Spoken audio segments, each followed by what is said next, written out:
Way to the Memorial Bridge Plaza at Hoover Dam, and we're about ready to take a good walk on that ramps.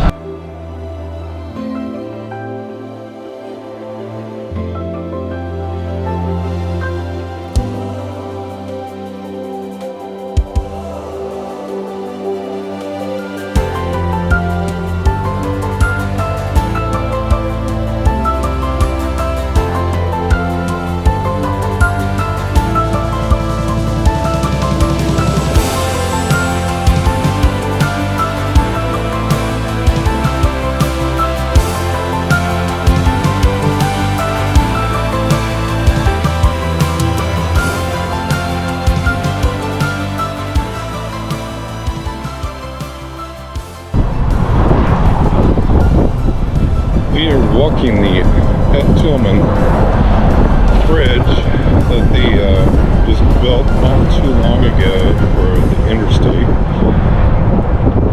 that keeps the traffic off of the dam area.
Definitely an advantage point that wasn't here, but the last time I was here, it's probably been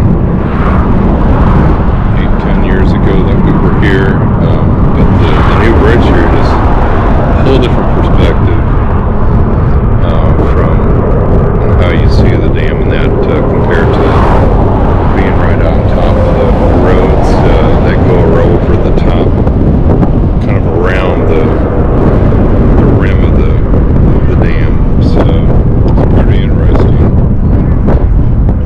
I'm trying to lose my hat here.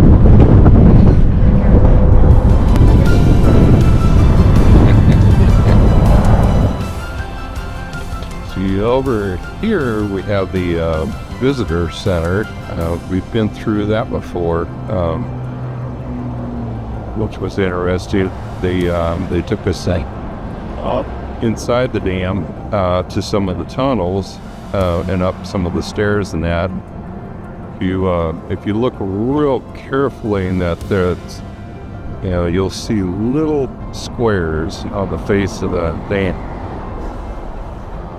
I think there was a few of those they open up, or you're able to look out from inside from the dam. So it was really interesting.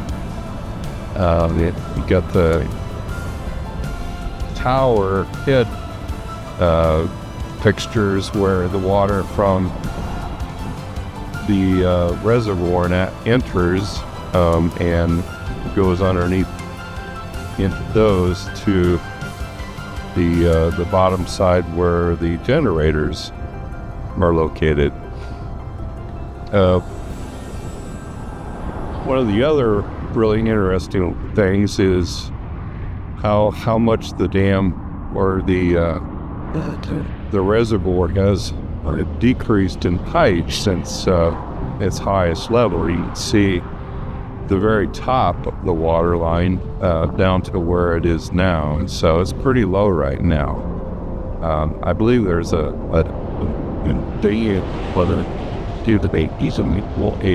drought they've been going through here, so, and that's a major contributor to the decrease in height of water. You can see the buoys out there. That's to prevent anybody from getting too close to the dam. We actually had to go through a security check on the way here, so anybody going over the top of the dam, vehicles are stacked out, so nobody can carry any explosives or whatever the case. So the power transmission lines down here, you can see that they're kind of angled down to the generator compartment or stations below. I really don't know the terminology of what they are, but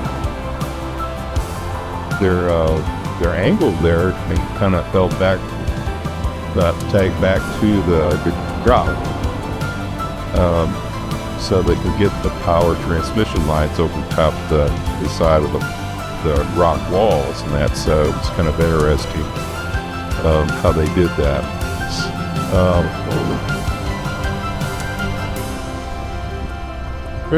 Pretty interesting. This is definitely a different viewpoint than what we had before, and so this is great that this bridge is here, and especially where the traffic and all that comes through here, instead of going over the dam, they can bypass all that now, so which is good. I think if you look carefully, you can, on these two end buildings that are kind of sitting on the ledge of the rock, and that just above them, first of all, I think it's the bypass water overflow. So I think that's what they're used for. No water coming out really right now. But if you look carefully up at the top above the roof, you can see all looks like the peppering of the wall. It looks like they've cored into the rock in that, and have installed rock hangers that will hold that wall. Apparently they thought that wall could collapse, so they've actually drilled these holes in that and cored them and installed these probably huge metal anchors that go back into the bedrock that holds it up. So I guess the other thing is, if you really just the incredible engineering behind this, and how I think it took quite a while for them to determine this was the right spot. But they carved the edge of the rock face in that, and built the dam. It's kind of the existing rock serves as a buttress to the dam, so all the forces of the dam are going down and transferring back to the side here in the bedrock on both sides. So it's kind of wedged in behind it, which is a really good way to carry all the forces and that down to the ground and through the rock bed. Also, the orientation of the bedrock was, it looks like they really considered that, and how the forces would run through the rock,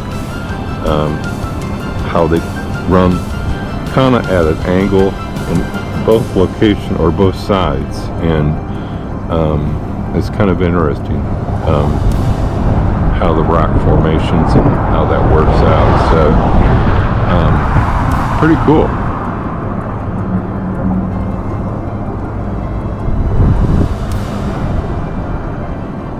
Look carefully down, way down there at the very end of the one building, you'll see a skid steer working. It kind of shows you just how big this thing is.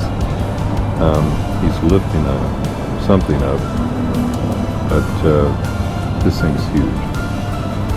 At the very base there, you'll see two openings for stairs.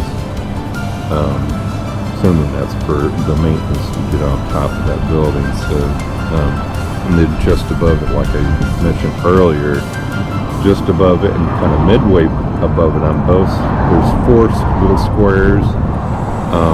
Those are actually openings, and you can actually travel down there and get behind those and look out from them.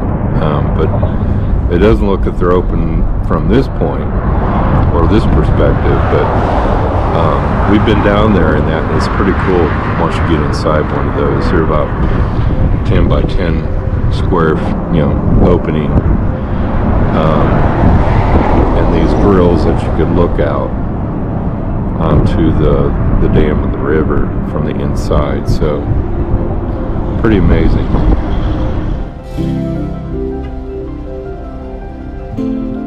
Well, that was a different and very interesting.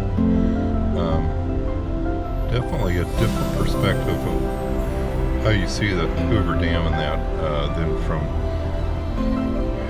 driving over the top of it or looking from the sides down below. So from the newer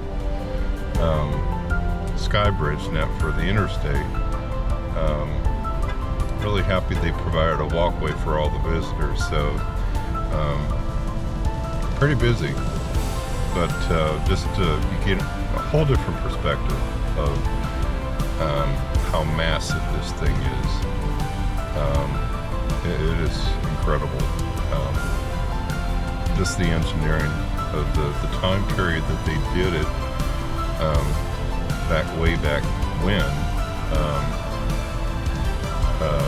Just everything done by hand, all the calculations and everything. They didn't have computers back then, and just what they had to plan and engineer and that before they even started building, just incredible. So that was a lot of fun, so I'm glad I did that. It wasn't really my intent to really take a look at the Hoover Dam because so many others have done it as well. So, but no, I'm glad I did it. Right now, I'm getting ready to go ahead and head out on the road and go over the top of it. So, get some videos from that perspective. So, but anyhow, one word of advice: do not wear a heavy coat if it's about 65, 70 degrees. So it's pretty warm, but anyhow, I'm gonna head on out.